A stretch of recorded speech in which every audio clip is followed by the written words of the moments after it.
Good morning student, मैं योगेश गोस्वामी फिर हाजिर हूँ एक नए टॉपिक के साथ। स्टूडेंट, हमने 11th केमिस्ट्री में एटॉमिक स्ट्रक्चर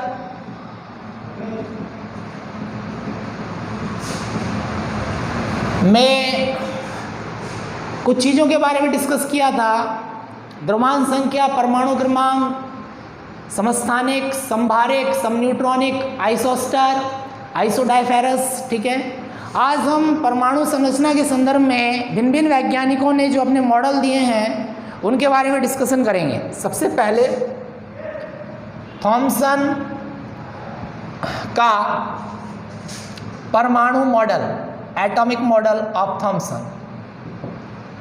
ठीक है, परमाणु की संरचना के संदर्भ में थॉमसन नामक साइंटिस्ट ने एक मॉडल प्रतिपादित किया जिसे थॉमसन का परमाणु मॉडल कहते हैं। इसे थॉमसन का प्लम पुडिंग मॉडल भी कहते हैं। इस मॉडल के अकॉर्डिंग परमाणु एक ठोस गोला होता है और इसमें इसकी जो तुलना है वो तरबूज से की गई है, या तरबूज या फिर लड्डू को हम प्लम पुडिंग मान सकते हैं या तरबूज को प्लम पुडिंग मान सकते हैं। तो जिस प्रकार से तरबूज में हर जगह लाल गूदा होता है, ठीक उसी प्रकार परमाणु के अंदर पॉजिटिव पोर्शन होता है और उस पॉजिटिव पोर्शन के बीचों बीच हर जगह नेगेटिव चार्ज पार्टिकल धंसे रहते हैं। जैसे तरबूज में हर जगह ये जो लाल गूदा है, लाल भाग, ये जो तरबूज में जो लाल गूदा या लाल भाग होता है, ये परमाणु का धनावेश व्यक्त करता है। और ये जो तरबूज के जो बीज होते हैं, काले बीज जो होते हैं, वो इलेक्ट्रॉन की व्यवस्था को प्रदर्शित करते हैं। ठीक है, जैसे तरबूज का ये जो लाल गूदा है, हर जगह लाल गूदा, ये तो है धनावेश, लाल गूदा, बीचों बीच जो लाल गूदा है ये धनावेश है, और ये जो बीज हैं ये इलेक्ट्रॉन्स के अरेंजमेंट को रिप्रेजेंट कर रहे हैं। ठीक है, या यूँ कहें जैसे कि लड्डू है, लड्डू के अंदर जो इलायची है, इलायची वो इलेक्ट्रॉन्स के अरेंजमेंट को शो करती है, इलायची के दाने। और जो बूंदी के जो दाने हैं हर जगह वो पॉजिटिव चार्ज या प्रोटॉन के अरेंजमेंट को शो करती हैं। ठीक है स्टूडेंट, इसमें इलेक्ट्रॉन और प्रोटॉन का जो है एक डेफिनेट अरेंजमेंट शो नहीं होता, वो हर जगह व्यवस्थित है, लेकिन उनकी कोई निश्चित व्यवस्था नहीं है जो इस सिद्धांत के द्वारा, इस परमाणु मॉडल के द्वारा समझाई जाए। इसलिए इस सिद्धांत को रिजेक्ट कर दिया गया, इसे ज़्यादा मान्यता प्राप्त नहीं हुई। ठीक है, उसके बाद रदरफोर्ड ने अपना परमाणु प्रतिरूप प्रतिपादित किया, जिसे रदरफोर्ड का परमाणु सिद्धांत कहते हैं। रदरफोर्ड का परमाणु मॉडल, इस मॉडल में अर्नेस्ट रदरफोर्ड और उसके कुछ साथियों ने, कुछ स्टूडेंटों ने मिलकर एक एक्सपेरिमेंट किया। उन्होंने क्या किया, लगभग 0.004 मिलीमीटर पतला एक स्वर्ण पत्र लिया, सोने की एक फॉइल ली, गोल्ड फॉइल, स्वर्ण की एक पर्णिका ली और उस पर अल्फा विकिरणों की बौछार की गई। ये सोने की पर्णिका है और इसके बीचों बीच धनावेश जो है वो प्रदर्शित किया जाता है, धनावेश की व्यवस्था है। ठीक है, इसके बीचों बीच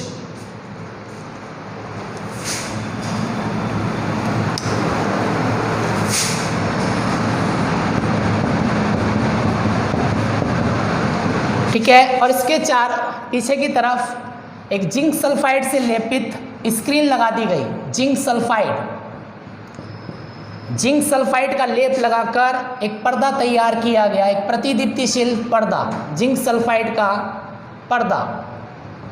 ठीक है, और यहाँ पर एक लेड का बॉक्स था उसमें रेडियम जो कि एक रेडियो एक्टिव एलिमेंट है, अनवरत रूप से विकिरणों का उत्सर्जन करता है। इसमें रेडियम एलिमेंट है, रेडियम जो कि अनवरत रूप से अल्फा विकिरणों की बौछार करता है। तो जब अल्फा विकिरणों की बौछार की गई, जो कि जिन पर प्लस का 2 चार्ज था अल्फा विकिरणों पर, जब इन पर अल्फा विकिरणों की बौछार की गई तो उन्होंने प्रेक्षण किया, ऑब्जर्वेशन किया कि अधिकांश जो अल्फा विकिरणें हैं वो सीधी ही निकल जाती हैं। लगभग 99% अल्फा विकिरणें बिना डिफ्लेक्ट हुए सीधी ही निकल जाती हैं, सीधी ही निकल जाती हैं बिना डिफ्लेक्ट हुए 99%। लगभग 2000 में से एक किरण ऐसी है जो कि 90 डिग्री के एंगल पे डिफ्लेक्ट होती है, ठीक है। और 20,000 में से एक किरण ऐसी पाई गई जो कि 180 डिग्री के कोण पर वापस लौटकर चली जाती है, जैसे टकराती है और वापस लौटकर चली जाती है 180 डिग्री पर। तो रदरफोर्ड ने इन 3 ऑब्जर्वेशन से 3 कॉन्क्लूजन्स लिए, 3 निष्कर्ष निकाले। क्या था कि ज़्यादा से ज़्यादा लगभग 99% विकिरणें सीधी निकल जाती हैं। इसका मतलब ये है कि परमाणु का अधिकांश भाग खोखला है, खाली है, क्योंकि सीधी निकल जाती हैं तो कोई स्थान नहीं है, कोई स्पेस नहीं है, बीच में कोई रुकावट नहीं है, सीधी निकल गई। तो इससे ये निष्कर्ष निकलता है कि परमाणु का अधिकांश भाग खोखला है। कुछ किरणें, लगभग 2000 में से एक, कुछ किरणें निश्चित कोणों पर विक्षेपित होती हैं। इसका मतलब ये है कि परमाणु के मध्य भाग में कुछ धनावेश व्यवस्थित है, परमाणु के मध्य भाग में कुछ धनावेश व्यवस्थित है। एक किरण 180 डिग्री के कोण पर टकराकर ऐसे आ जाती है कि जैसे कि ये बहुत अत्यधिक प्रतिकर्षी पदार्थ से टकराई हो। इससे ये निष्कर्ष निकलता है कि परमाणु का सारा द्रव्यमान और सारा पॉजिटिव आवेश एक अत्यंत सूक्ष्म क्षेत्र में, अति अल्प क्षेत्र में व्यवस्थित है, जिसे हम नाभिक कहते हैं, ठीक है। 3 निष्कर्ष निकाले कि परमाणु का अधिकांश भाग खोखला होता है, परमाणु का धनावेश उसके मध्य भाग में केंद्रित है, और तीसरा कि परमाणु का सारा द्रव्यमान और उसका सारा धनावेश एक अत्यंत सूक्ष्म क्षेत्र में व्यवस्थित है, जिसे नाभिक कहते हैं, ठीक है। तीसरे ऑब्जर्वेशन से रदरफोर्ड ने एक स्टेटमेंट दिया कि यह मेरे जीवन की एक अविस्मरणीय घटना है, एक ऐसी घटना जिस पर विश्वास नहीं किया जा सकता। उन्होंने बताया कि ये इतनी ही अविस्मरणीय है जैसे कि कोई कहे कि 14 इंच तोप का गोला किसी कागज से टकराकर वापस लौट आया और चलाने वाले पर ही वार कर बैठा। कि कोई 14 इंच तोप का गोला किसी कागज से टकराया, दीवार से भी नहीं, कागज से, यानी कि हल्की चीज से टकराकर वापस कैसे आ सकता है इतना बड़ा गोला, और चलाने वाले पर ही वार कर बैठा। ये इतनी ही अनबिलीवेबल एक घटना थी, एक अनबिलीवेबल एक फिनोमिना थी ये, ठीक है। तो 3 निष्कर्ष निकाले। परमाणु का अधिकांश भाग खोखला है, परमाणु के मध्य भाग में धनावेश है, परमाणु का सारा द्रव्यमान उसके अति अल्प क्षेत्र में व्यवस्थित है या केंद्रित है, जिसे नाभिक कहते हैं, और नाभिक का जो व्यास है वो लगभग 10⁻⁻15 मीटर बताया, और परमाणु का जो व्यास है वो 10⁻10 मीटर बताया। तो नाभिक बहुत अति अल्प क्षेत्र में संकेंद्रित है, ठीक है। उसका सारा द्रव्यमान परमाणु का इस नाभिक में सेंटर्ड होता है, ठीक है। तो परमाणु रदरफोर्ड ने ये बताया कि इलेक्ट्रॉन जो होते हैं वो नाभिक के चारों ओर, ये सारा एक्सपेरिमेंट ये जिंक सल्फाइड से लेपित यहाँ जैसे लाइट ऑफ स्पॉट मिलेंगे, क्योंकि ये भी प्लस चार्ज पार्टिकल्स हैं, तो यहाँ पर जैसे ये टकराएंगी सीधी तो यहाँ लाइट ऑफ स्पॉट मिलेंगे, क्योंकि ये प्रतिदीप्तिशील पर्दा या प्रकाश बिंदु प्राप्त होंगे हमें, जिससे हमें पता पड़ेगा कि कितना परसेंटेज सीधा ही निकल गया, और कुछ लाइट ऑफ स्पॉट नहीं मिलेंगे, क्योंकि हम तो रेडिएशंस का बम्बार्डेशन कर रहे हैं लगातार। तो कितना परसेंट का डिफ्लेक्शन हुआ और कितना परसेंट रिफ्लेक्ट होकर आ गया, कितने परसेंट का डिफ्लेक्शन हुआ, कितना सीधा ही निकल गया, ट्रांसमिशन कितने परसेंट का ट्रांसमिशन हुआ, कितने परसेंट का डिफ्लेक्शन हुआ और कितने का रिफ्लेक्शन हुआ।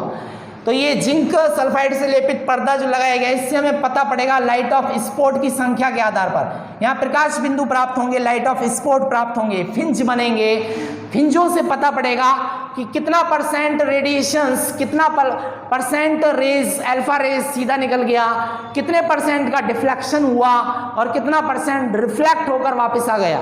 ठीक है स्टूडेंट। रदरफोर्ड ने इस प्रयोग से यही बताया कि इलेक्ट्रॉन नाभिक के चारों ओर ठीक उसी प्रकार गति करते हैं जैसे सूर्य के चारों ओर ग्रह गति करते हैं। एक सूर्य के चारों ओर लगातार ग्रह करते हैं। उन्होंने ये बताया, कोई निश्चित कक्षा की का नाम नहीं दिया। उन्होंने तो ये कहा कि बस लगातार चक्कर लगा रहे। परमाणु के नाभिक के चारों ओर इलेक्ट्रॉन ऐसे लगातार चक्कर लगा रहा है, कोई निश्चित कक्षा में नहीं लगा रहा, बस लगातार लगा रहा है।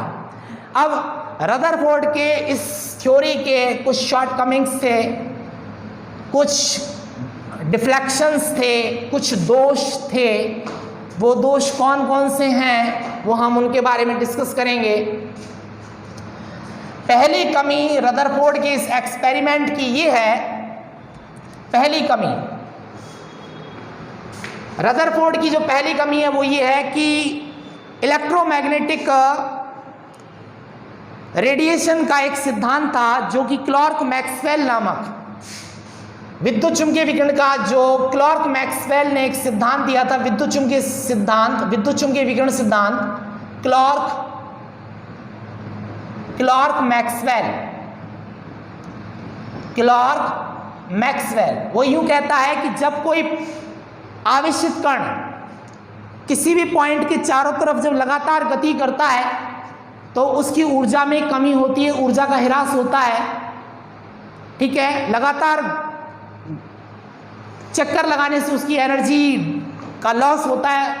तो रदरफोर्ड भी यही कहता है कि जब इलेक्ट्रॉन लगातार चक्कर लगाएगा नाभिक के चारों ओर तो उसकी एनर्जी धीरे धीरे कम होती जाएगी, जिससे उसकी परिक्रमा का पथ है वो भी छोटा होता चला जाएगा। पहले बड़े पथ की परिक्रमा कर रहा था, धीरे धीरे उसकी एनर्जी कम होती गई, उसकी परिक्रमा का पथ भी कम होता गया और लास्ट में उसको नाभिक के अंदर समा जाना चाहिए।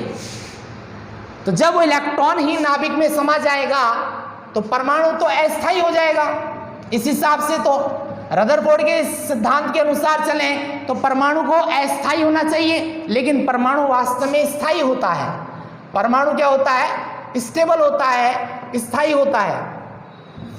लेकिन रदरफोर्ड के सिद्धांत से चले तो रदरफोर्ड कहता है तो लगातार चक्कर लगाता है इलेक्ट्रॉन, तो लगातार चक्कर लगाने क्योंकि इलेक्ट्रॉन पर चार्ज है और लगातार चक्कर लगाएगा तो इसकी एनर्जी का लॉस होगा, ऊर्जा में कमी होती चली जाएगी, जिससे इसकी परिक्रमा का पथ कम होता चला जाएगा और लास्ट में इसको नाभिक में समा जाना चाहिए।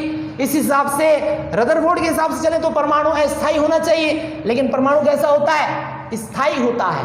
ठीक है। दूसरी जो कमी है वो ये है कि इलेक्ट्रॉन लगातार चक्कर लगा रहे हैं तो सतत इलेक्ट्रॉन का स्पेक्ट्रम जो है, परमाणु का स्पेक्ट्रम सतत होना चाहिए, सतत स्पेक्ट्रम।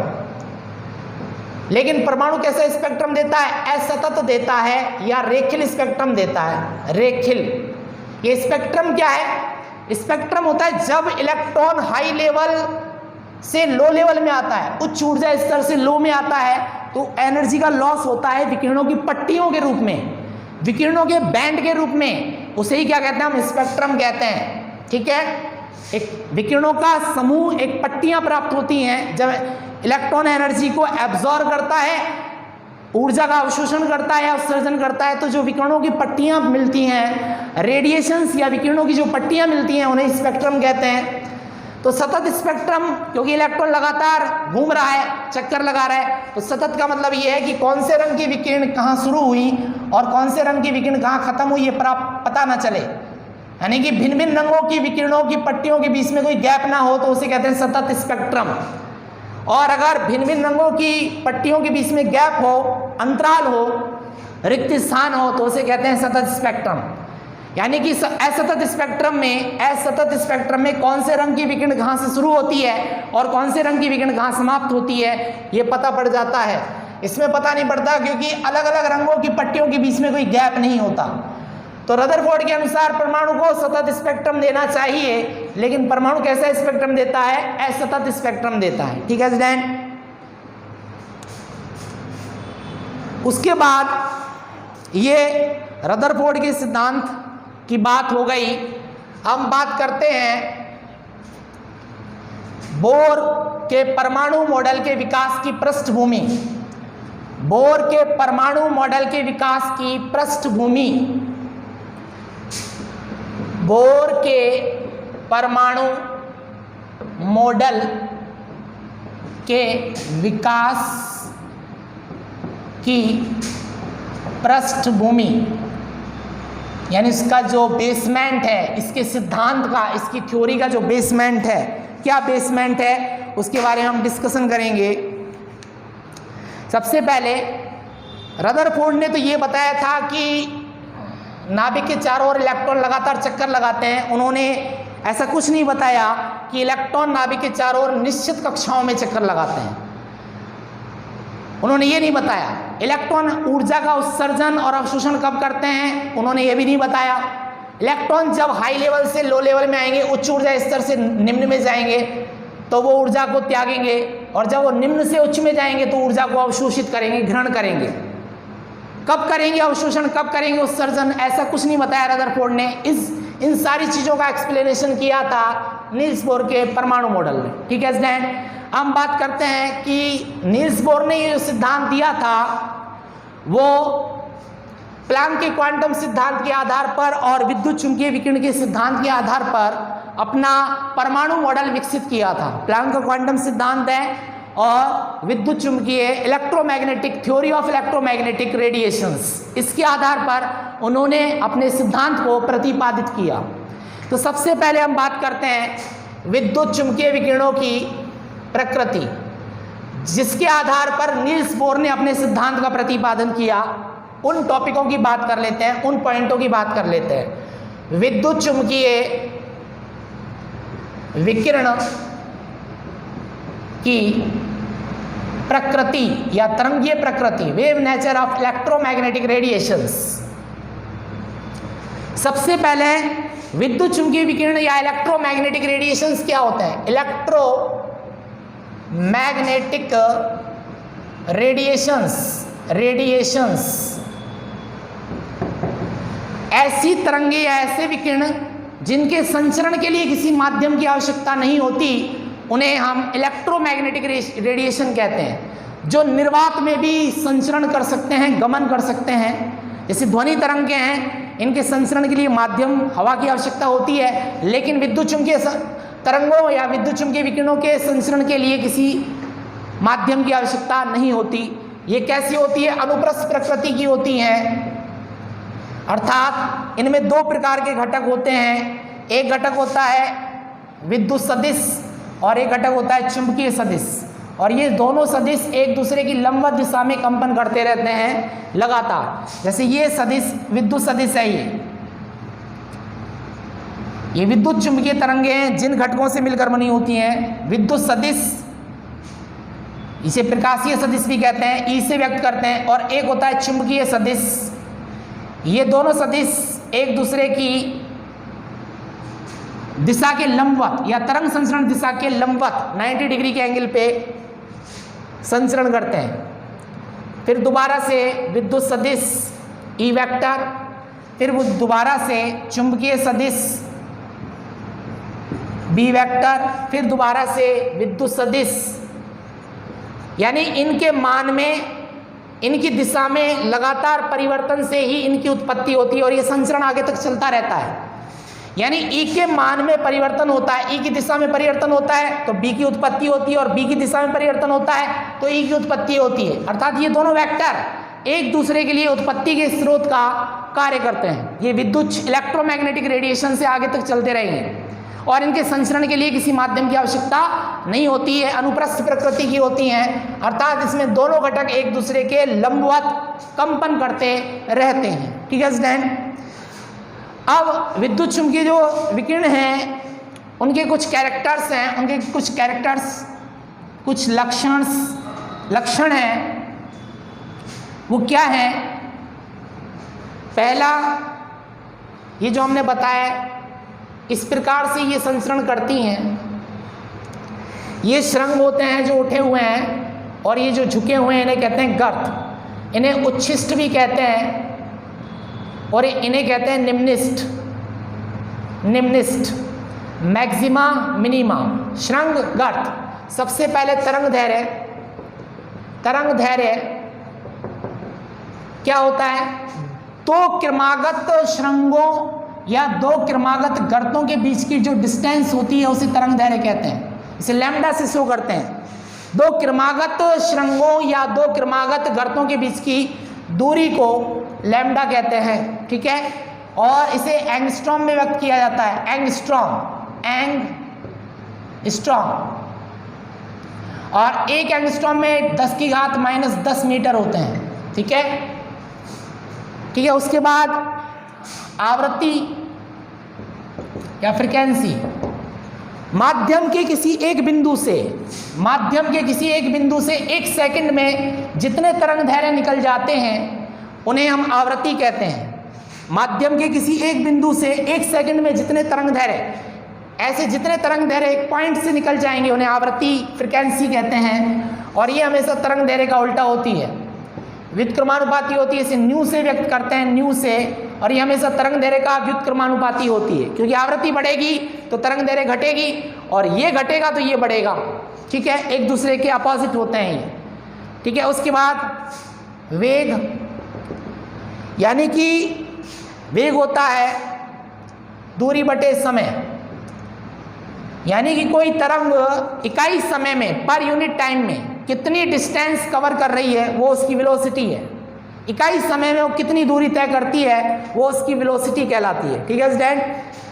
इस प्रकार से ये हो जाता है आपकी विद्युत चुंबकीय विकिरण की प्रकृति। इसके आधार पर ही नील्स बोर ने अपना सिद्धांत प्रतिपादित किया था। अब आती है विद्युत चुंबकीय विकिरण, विद्युत चुंबकीय spectrum, electromagnetic spectrum. Electromagnetic spectrum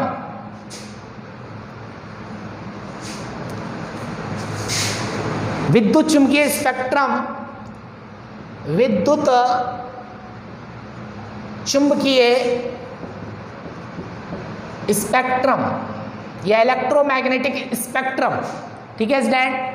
क्या है कि जब विद्युत चुंबकीय विकिरणें, बहुत सारी प्रकार की होती है विद्युत चुंबकीय विकिरणें, उनको तरंग दैर्घ्य या आवृत्ति के आरोही क्रम में या अवरोही क्रम में व्यवस्थित किया जाता है, तो जो अनुक्रम या जो सीक्वेंस प्राप्त होता है उसे हम कहते हैं इलेक्ट्रोमैग्नेटिक स्पेक्ट्रम। दोबारा सुने कि जब इलेक्ट्रोमैग्नेटिक रेडिएशन को आवृत्ति या तरंग दैर्घ्य के आरोही क्रम में, इंक्रीजिंग ऑर्डर में या डिक्रीजिंग ऑर्डर में सेट किया जाता है, तो जो सीक्वेंस मिलता है उसे हम विद्युत चुंबकीय स्पेक्ट्रम कहते हैं, ठीक है। क्या होता है, विद्युत चुंबकीय स्पेक्ट्रम को 8 भागों में डिवाइड किया है, क्योंकि लाइट में वेवलेंथ और फ्रीक्वेंसी के ऑर्डर में, डिफरेंट ऑर्डर में इनके जो है डिफरेंट रीजन होते हैं, रीजन सेट होते हैं। क्या होता है, सबसे पहले तो रेडियो वेव, रेडियो वेव्स,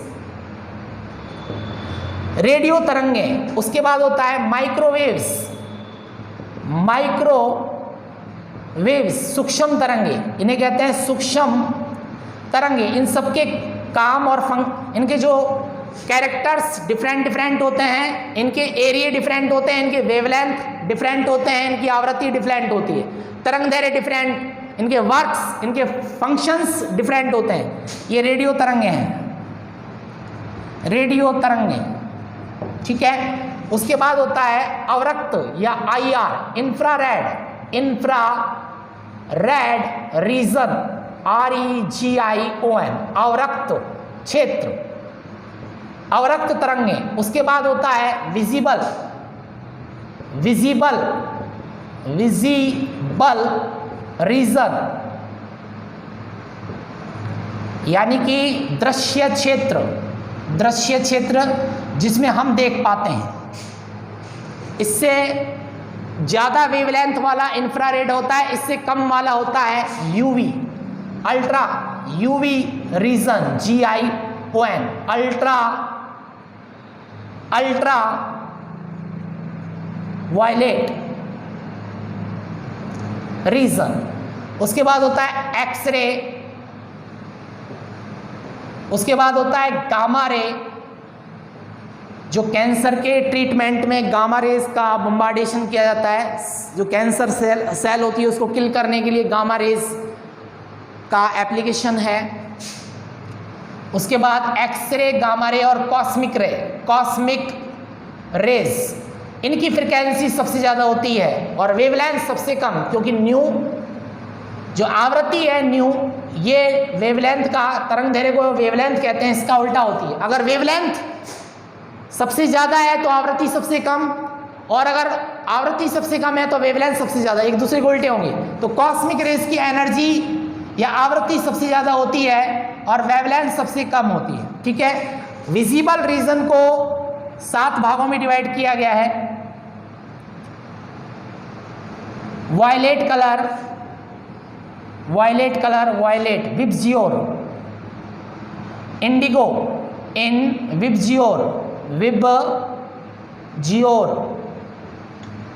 तो वायलेट यानी बैंगनी, इंडिगो यानी जामुनी, इंडिगो। फिर होता है ब्लू कलर, फिर होता है ग्रीन रेज, फिर होता है येलो, फिर होता है ऑरेंज कलर, और फिर होता है रेड कलर। तो वायलेट कलर की जो आवृत्ति है वो सबसे ज़्यादा होती है लेकिन वेवलेंथ सबसे कम। वायलेट कलर की फ्रिक्वेंसी सबसे ज़्यादा होती है, आवृत्ति सबसे ज़्यादा, और रेड कलर की आवृत्ति सबसे कम लेकिन वेवलेंथ मैक्सिमम होती है वेवलेंथ। रेड कलर की जो वेव्स हैं उनकी वेवलेंथ मैक्सिमम होती है, वायलेट कलर की वेवलेंथ मिनिमम लेकिन फ्रिक्वेंसी मैक्सिमम। वायलेट कलर या बैंगनी कलर की जो आवृत्ति है मैक्सिमम होती है लेकिन रेड कलर की आवृत्ति मिनिमम, लेकिन रेड कलर की तरंग दैर्घ्य या वेवलेंथ मैक्सिमम होती है, ठीक है स्टूडेंट। ये जो विजिबल रीजन है ये होता है 3800 एंगस्ट्रॉम से 7800 एंगस्ट्रॉम के बीच का। 3800 एंगस्ट्रॉम वेवलेंथ की इकाई है एंगस्ट्रॉम, 3800 से लेके 7800 जो एंगस्ट्रॉम का जो क्षेत्र है उसे हम कहते हैं दृश्य क्षेत्र, और इसी क्षेत्र में हम देख पाते हैं, ना तो इससे ज़्यादा और ना इससे कम में हम किसी चीज़ को देख पाएंगे। ये केवल ये हमारा क्षेत्र है जिसमें हम किसी चीज़ को देख पाते हैं, ठीक है। हम यूवी रेडिएशन में नहीं देख पाएंगे किसी भी चीज़ को, एक्सरे, गामा रे, कॉस्मिक में नहीं देख पाएंगे। कॉस्मिक एक्सरे तो क्या करती हैं, एक्सरे होती है जो अस्थियों का जो फोटोकॉपी आता है, एक्सरे जानते हो, उसमें इसका एप्लीकेशन है। इंफ्रारेड, ठीक है, युद्ध होता है तो इंफ्रारेड का जो है इनकी जो इंटेंसिटी, इनकी जो वेलोसिटी होती है बहुत ज़्यादा होती है। माइक्रोवेव, ओवन वगैरह होते हैं उनमें इसका यूज़ किया जाता है, ठीक है। इन सब के अपने अपने फंक्शंस हैं, ठीक है। हमारा क्षेत्र कौन सा है, दृश्य क्षेत्र, 3800 एंगस्ट्रॉम से 7800 एंगस्ट्रॉम का, इसमें ही हम देख पाते हैं, ठीक है स्टूडेंट। ये था इलेक्ट्रोमैग्नेटिक स्पेक्ट्रम। हम बात करते हैं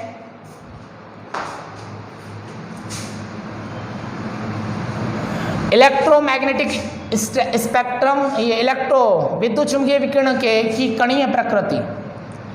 विद्युत चुंबकीय विकिरण की कणीय प्रकृति हम सबसे पहले उन पॉइंटों के बारे में डिस्कस करेंगे जिन पॉइंटों को आधार बनाकर नील्स बोर ने अपने सिद्धांत का प्रतिपादन किया, ठीक है।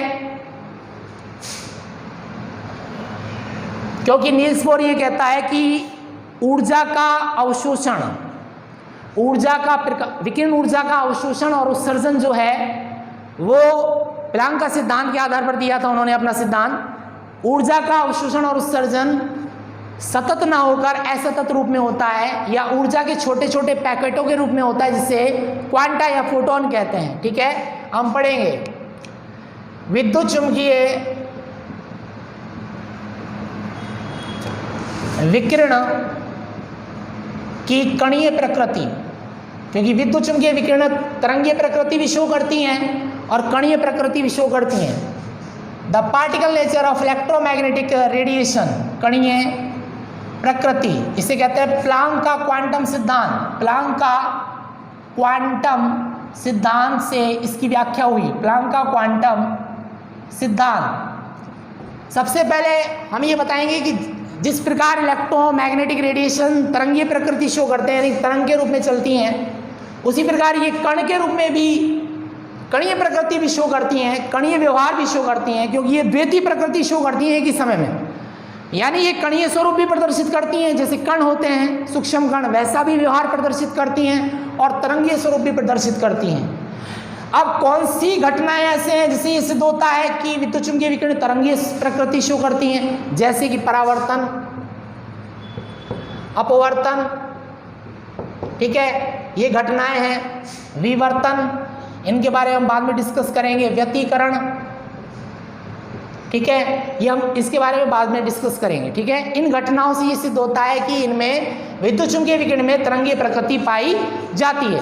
उसके बाद कौन सी घटनाएं ऐसी हैं जिनसे ये सिद्ध होता है कि विद्युत चुम्बकीय विकिरण में कणीय प्रकृति पाई जाती है? तो इसमें एक तो आता है प्लांक का क्वांटम सिद्धांत, फोटो इलेक्ट्रिक इफेक्ट, ठीक है, ब्लैक बॉडी रेडिएशंस। ये कुछ घटनाएं ऐसी हैं जो सिद्ध करती हैं कि विद्युत चुम्बकीय जो विकिरण है, इलेक्ट्रोमैग्नेटिक रेडिएशंस जो हैं, वो पार्टिकल नेचर शो करती हैं, वेव नेचर शो करती हैं। उसकी व्याख्या तो अपवर्तन, परावर्तन, विवर्तन, व्यतिकरण इत्यादि घटनाओं से होती है और इनमें पार्टिकल नेचर भी होती है। उसकी जो व्याख्या है फोटो इलेक्ट्रिक इफेक्ट और ब्लैक बॉडी रेडिएशन के द्वारा की जाती है। तो हम सबसे पहले प्लांक का क्वांटम सिद्धांत पढ़ेंगे। प्लांक का क्वांटम सिद्धांत क्या कहता है कि विकिरण ऊर्जा का अवशोषण और जो उत्सर्जन है वो सतत रूप में ना होकर असतत रूप में होता है। विकिरण ऊर्जा यानी कि विकिरण ऊर्जा को जब कोई तंत्र अवशोषित करता है या विकिरण ऊर्जा का जब उत्सर्जन करता है तो वो लगातार ना करके रुक रुक कर करता है। या ऊर्जा का अवशोषण या उत्सर्जन ऊर्जा के निश्चित पैकेटों के रूप में होता है। ऊर्जा के जो कुछ निश्चित पैकेट हैं उनके रूप में होता है ऊर्जा का उत्सर्जन और अवशोषण, जिन्हें कहते हैं फोटोन या क्वांटा। ऊर्जा के निश्चित पैकेटों को कहते हैं फोटोन या क्वांटा, ठीक है। अब इसे कहते हैं प्लांक का क्वांटम सिद्धांत, यानी कि फोटोन की ऊर्जा जो है, फोटोन की ऊर्जा प्रकाश की आवृत्ति के समानुपाती होती है। प्रकाश की आवृत्ति बढ़ेगी तो फोटोन की ऊर्जा भी बढ़ेगी, घटेगी तो घटेगी। ये ई फोटोन की ऊर्जा है। प्रोपोर्शनल का साइन हटाओगे, स्थिरांक लिखोगे एच यहाँ पर क्या है? प्लांक स्थिरांक। प्लांक स्थिरांक है और इसका मान होता है 6.6 × 10⁻³ जूल सेकेंड, ये इसका मान होता है, ठीक है। तो यहाँ से हम निकाल सकते हैं, क्योंकि न्यू क्या होता है? न्यू जो होता है वो न्यू बराबर होता है c/λ। c क्या है? प्रकाश का वेग, इसका मान है 3 × 10⁸ मीटर/सेकेंड। हम जानते हैं लैम्डा तरंग दैर्घ्य, तो न्यू बराबर c/λ। तो न्यू क्या है? लैम्डा का उल्टा है। तो यहाँ पर लैम्डा न्यू निकालना चाहे तो न्यू बराबर हो जाए E/h, ठीक है स्टूडेंट। ये प्लांक का क्वांटम सिद्धांत है। उन्होंने ये कहा कि विकिरण ऊर्जा का अवशोषण या उत्सर्जन लगातार ना होकर, सतत ना होकर असतत रूप में होता है, अर्थात ऊर्जा के सूक्ष्म पैकेट के रूप में होता है, रुक रुक कर, जिन्हें क्वांटा या फोटोन कहते हैं। अब इसके बाद आता है ब्लैक बॉडी रेडिएशन, कृष्णिका विकिरण का प्रभाव। ब्लैक बॉडी रेडिएशन, जिससे सिद्ध होता है कि विद्युत चुम्बकीय विकिरण कणीय प्रकृति शो करती हैं। ब्लैक बॉडी रेडिएशन, कृष्णिका विकिरण प्रभाव, ब्लैक बॉडी रेडिएशन। सबसे पहले कृष्णिका किसे कहते हैं? ब्लैक बॉडी किसे कहते हैं? कि ऐसी वस्तु या ऐसा पिंड जो सभी प्रकार के तरंग दैर्घ्यों को पूर्ण रूप से अवशोषित कर ले या पूर्ण रूप से उत्सर्जित कर दे, यानी कि एक आदर्श उत्सर्जक भी हो उत्सर्जक यानी सभी प्रकार की विकिरणों का उत्सर्जन कर सके, और एक आदर्श अवशोषक भी हो, उसे कहते हैं कृष्णिका, ब्लैक बॉडी। दोबारा सुने, एक ऐसा पिंड जो सभी प्रकार के तरंग दैर्घ्यों के विकिरणों का पूर्णतः अवशोषण भी कर सके और उत्सर्जन भी कर सके, उसे कहते हैं कृष्णिका। अब ये क्या होता है, इसके द्वारा कैसे सिद्ध होगा कि प्रकाश विद्युत चुम्बकीय विकिरणों में कणीय स्वरूप पाया जाता है? कैसे सिद्ध होगा कि विद्युत चुम्बकीय विकिरणों में कणीय स्वरूप की व्याख्या होती है? क्या होता है, कभी आपने देखा होगा लोहार को, जब लोहे की किसी वस्तु को गर्म करता है लोहार, तो सबसे पहले वो होता है लाल के बाद होता है पीला। सबसे पहले लाल होगा, लाल के बाद पीला होगा, पीले के बाद फिर श्वेत होगा, सफ़ेद होगा, सफ़ेद के बाद फिर होगा ऑरेंज के बाद फिर लास्ट में हो जाएगा नीला। ठीक है, इसका मतलब रेड की वेवलेंथ क्या है, सबसे कम, सबसे ज़्यादा है रेड की वेवलेंथ, और ऊर्जा क्या है, सबसे कम, और उसके बाद फिर पीला, फिर उसके बाद सफ़ेद, ऑरेंज, फिर नीला। यानी कि विकिरणों का जो उत्सर्जन हुआ है वो रुक के हुआ है, सतत रूप से ना होकर असतत रूप में हुआ है, क्योंकि बैंगनी रंग की जो फ्रिक्वेंसी है वो सबसे ज़्यादा है, और जो लाल रंग की फ्रिक्वेंसी है वो सबसे कम है, क्योंकि इसकी वेवलेंथ सबसे ज़्यादा है। क्योंकि वेवलेंथ जो होती है वो फ्रिक्वेंसी का क्या होती है, व्युत्क्रमानुपाती होती है। तो इससे सिद्ध होता है कि विकिरणों का इमिशन या एब्जॉर्प्शन जो है वो सतत रूप में ना होकर असतत रूप में हुआ है, यानी रुक के हुआ है। तभी तो लोहे के किसी पिंड को लोहार गर्म करता है तो सबसे पहले लाल होता है, फिर पीला होता है, फिर सफ़ेद रंग की रेडिएशंस का इमिशन होता है, फिर ऑरेंज होता है, लास्ट में नीला हो जाता है। अर्थात इसका मतलब ये हुआ है रेडिएशंस का जो इमिशन हो रहा है वो सतत रूप में ना होकर असतत रूप में हो रहा है। ठीक है स्टूडेंट, इससे सिद्ध होता है ब्लैक बॉडी रेडिएशन इफेक्ट से कि इलेक्ट्रोमैग्नेटिक रेडिएशन में पार्टिकल नेचर पाई जाती है। ठीक है स्टूडेंट, आज की वीडियो हमारी यहीं समाप्त होती है। आशा करता हूँ जो क्लैरिफिकेशन दिए गए हैं, जो एक्सप्लेनेशन दिए हैं वो क्लियर हुए होंगे। कुछ प्रॉब्लम्स हो तो कमेंट बॉक्स में डालिए, ज़्यादा से ज़्यादा शेयर कीजिए। Thank you so much student.